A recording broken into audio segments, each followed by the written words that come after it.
Did you know that mold is everywhere? Everywhere.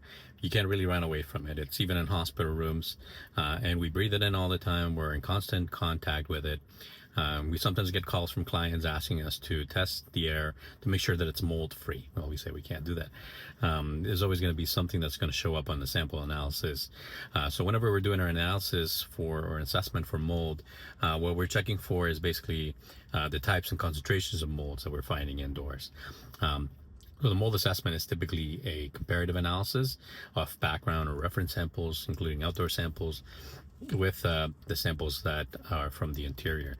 And when you might have an issue is when the types or concentrations of samples are different from what you find in reference samples.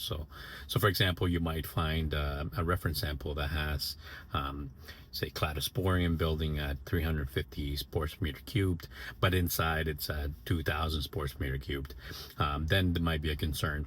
Or if, for example, you find an air sample from indoors that has Stachypotris or Chaetomium or Eulocladium, which are water-loving molds that might indicate water damage or potential for prolonged exposure to moisture and water damage, then you might have a condition inside that is, of relevance and that needs to be addressed. For that also, you would also need to do a further assessment of the materials, making sure that you're checking for moisture content and finishes, etc.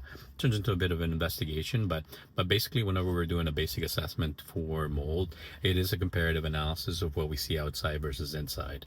And there are some allowable concentrations of different types of molds indoors, but generally, yeah, we're looking at what's going on outside versus inside, or in background samples from clean areas of the building versus areas of concern. So yeah, that's basically it's just what a mold assessment looks like.